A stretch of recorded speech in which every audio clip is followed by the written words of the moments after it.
Electrochemistry के सिलसिले में एक बहुत इम्पोर्टेंट टॉपिक पढ़ेंगे जो कि है डीबाय-हकल थ्योरी। डीबाय-हकल थ्योरी को inter ionic theory of conductance भी कहा जाता है। Let's explain this theory in detail. Okay, consider this graph. In this graph, equivalent conductance of strong electrolytes and weak electrolytes is plotted against concentration. As you can see from the graph, both the equivalent conductance of strong electrolytes and weak electrolytes increase with dilution. Dilution मैंने इसलिए कहा है क्योंकि concentration कम होगा तो इसका मतलब है इस डायरेक्शन में डाइल्यूशन हो रहा है। Now the increase in equivalent conductance of weak electrolytes with dilution can be very easily explained on the basis of Ostwald dilution law. किस तरह? Ostwald dilution law कहता है कि चूंकि weak electrolytes partially ionized होते हैं तो फर्दर डाइल्यूशन से इसकी आयनाइजेशन इंक्रीज होती है। जब इसकी आयनाइजेशन इंक्रीज होगी तो हमारे पास इक्विवेलेंट कंडक्टेंस इंक्रीज होगा। However the same concept can not be applied to strong electrolytes. Why? Because strong electrolytes are already 100% ionized, so further dilution can not increase its ionization. So ionization increase नहीं होगा तो number of ions हमारे पास increase नहीं होंगे। Then the question arises, then why the equivalent conductance of strong electrolytes increases with dilution? Debye-Hückel theory explains this question. How? According to Debye-Hückel theory, the increase in equivalent conductance of strong electrolytes with decrease in concentration can be explained on the basis of inter-ionic effect. जब concentration ज़्यादा होता है तो inter आयनिक effect ज़्यादा होता है और जब कंसंट्रेशन कम होता है तो इंटर आयनिक इफेक्ट कम होता है। और इंटर आयनिक इफेक्ट जितना ज़्यादा होगा आयंस की वेलोसिटी कम होगी और आयन की वेलोसिटी कम होगी तो इक्विवेलेंट कंडक्टेंस ज़्यादा होगा। सिमिलरली अगर आप इस इक्वेशन को याद करें तो कार्ल रॉश ने इस इक्वेशन को एम्पिरिकली डिराइव किया था। Debye-Hückel theory can be used to explain this theory and this equation on the basis of some assumptions, right? वो assumption क्या है? Inter-ionic effect है। Okay, so इस theory को organized form में पढ़ते हैं। So let's start from here. Strong electrolytes are almost completely ionized. Then why equivalent conductance of strong electrolyte increase with dilution? So this was explained by Debye-Hückel theory like this. According to this theory, the decrease in conductance with increase in concentration is due to decrease in velocity of ion. मतलब क्या है कि with increase in concentration क्यों conductance कम होता है? क्योंकि velocity of ions कम होती है स्ट्रॉन्ग इलेक्ट्रोलाइट के सिलसिले में। नाउ वेलोसिटी क्यों कम होती है? The decrease in velocity of ion is due to inter ionic effect, right? अब एंटर आयनिक इफेक्ट क्या है? सो एंटर आयनिक इफेक्ट हमारे पास क्या है? Inter ionic effect is observe due to the following two factors, right? वो factors क्या है? एक एसिमेट्रिक और रिलैक्सेशन इफेक्ट है और दूसरा इलेक्ट्रोफोरेटिक इफेक्ट है। What is mean by asymmetric effect? अगर सॉल्यूशन डाइल्यूट हो, इनफाइनाइट डाइल्यूशन हो, तो पॉजिटिव और नेगेटिव आयन एक दूसरे से बहुत दूर होंगे। जब एक दूसरे से बहुत दूर होंगे तो क्या होगा? हर आयन दूसरे आयन से इंडिपेंडेंट होके कंडक्टेंस को यू कैन से कैरी करेगा। नाउ अगर सॉल्यूशन हमारे पास क्या हो? कंसंट्रेटेड हो, तो फिर इलेक्ट्रोलाइटिक सॉल्यूशन में जो पॉजिटिव और नेगेटिव आयन होंगे उसकी डिस्ट्रीब्यूशन क्या होगी?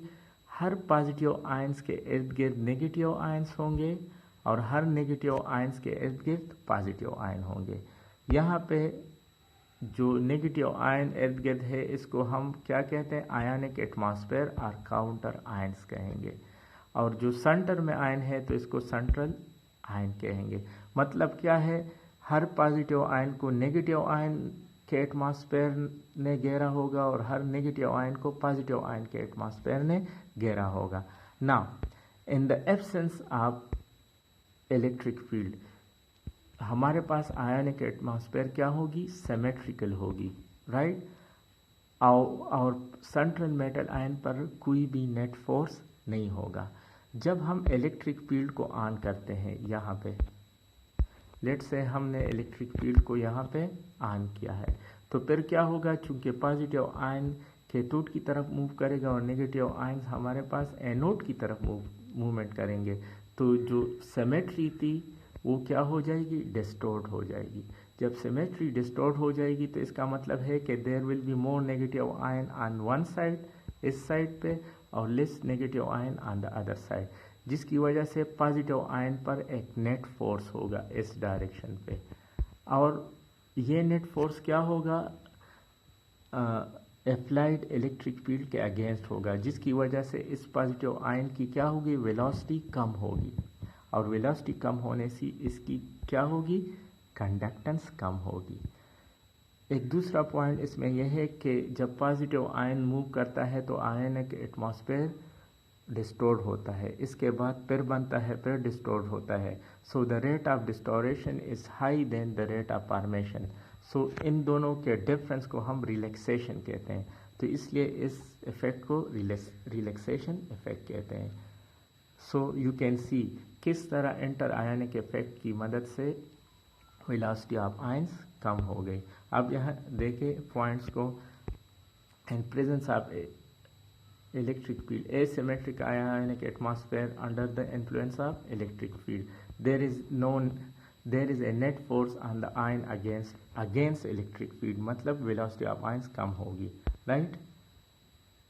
ओके, सो इंटरआयनिक इफेक्ट जितना ज़्यादा होगा वेलोसिटी ऑफ आयंस कम होगी और कंडक्टेंस कम होगा, राइट। तो इसको हम क्या कहते हैं,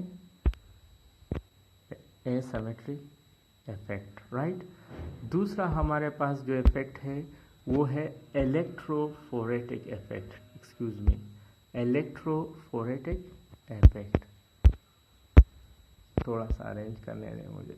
ओके, इलेक्ट्रोफोरेटिक इफेक्ट क्या कहता है कि हमारे पास चूंकि इलेक्ट्रोलाइट एक सॉल्वेंट में होता है और सॉल्वेंट मोस्टली पोलर होगा, तो पॉजिटिव आयन को वाटर के नेगेटिव आयन ने सराउंड किया होगा, जिसको हम सॉल्वेशन कहते हैं, और नेगेटिव आयन को यहाँ पे वाटर के पॉजिटिव आयन हाइड्रोजन ने पॉजिटिव साइड ने किया होगा, तो इसको हम सॉल्वेशन कहते हैं। जिस तरह मैंने आपको मोबिलिटी ऑफ आयंस में बताया था कि रेडियस ऑफ हाइड्रेटेड आयन जितना ज़्यादा होगा उतना मोबिलिटी कम होगी। नाउ इनफाइनाइट डाइल्यूशन पे हर पॉजिटिव और नेगेटिव आयन के इर्द गिर्द तो सॉल्वेंट मॉलिक्यूल होंगे, लेकिन वो एक दूसरे को इफेक्ट नहीं करेंगे।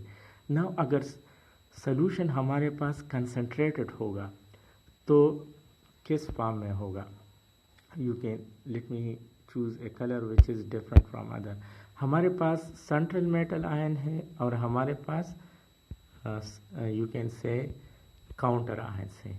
नाउ सेंट्रल मेटल आयंस के इर्द गिर्द हमारे पास सॉल्वेंट मॉलिक्यूल होंगे और काउंटर आयंस के, चूँकि सारे आयंस है ना, अब जब हम बैटरी को ऑन करते हैं तो ये सेंट्रल मेटल आयन कैथोड की तरफ मूव करेगा और इसके काउंटर आयन एनोड की तरफ मूवमेंट करेंगे। ये तो बहुत सिंपल बात है।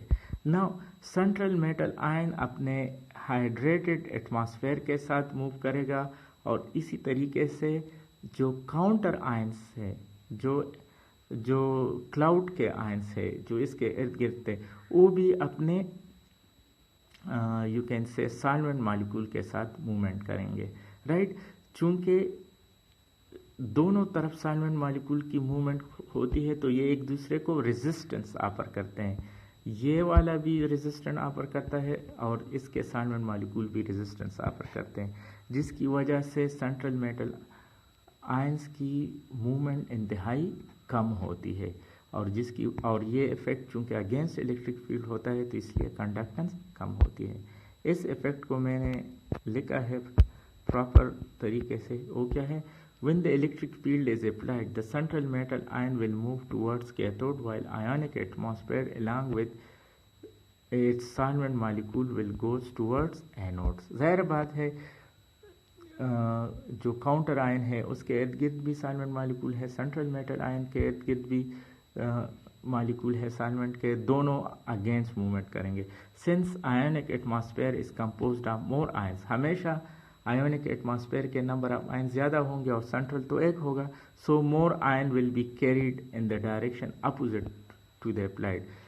सेंट्रल मेटल आयन के अगेंस्ट काउंटर आयन ज़्यादा मूव करेंगे अपोजिट डायरेक्शन में. Thus, central metal ion is forced to move against and enhance upstream of solvent molecules. Right? Solvent molecules चूँकि काउंटर आयन के साथ सॉल्वेंट मॉलिक्यूल भी move करेंगे और सेंट्रल मेटल आयन के साथ अपने भी सॉल्वेंट मॉलिक्यूल है, तो दोनों क्या करेंगे, सॉल्वेंट मॉलिक्यूल एक दूसरे को बहुत ज़्यादा रेजिस्ट करेंगे, जिसकी वजह से मोबिलिटी कम होगी. अगर इनफाइनाइट डाइल्यूशन है तो फिर तो सिर्फ सोल्यूशन की रेजिस्टेंस होगी.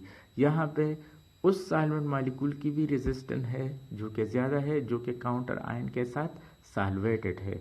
As a result its velocity is reduce, और वेलोसिटी रिड्यूस होगी तो इसकी कंडक्टेंस कम होगी.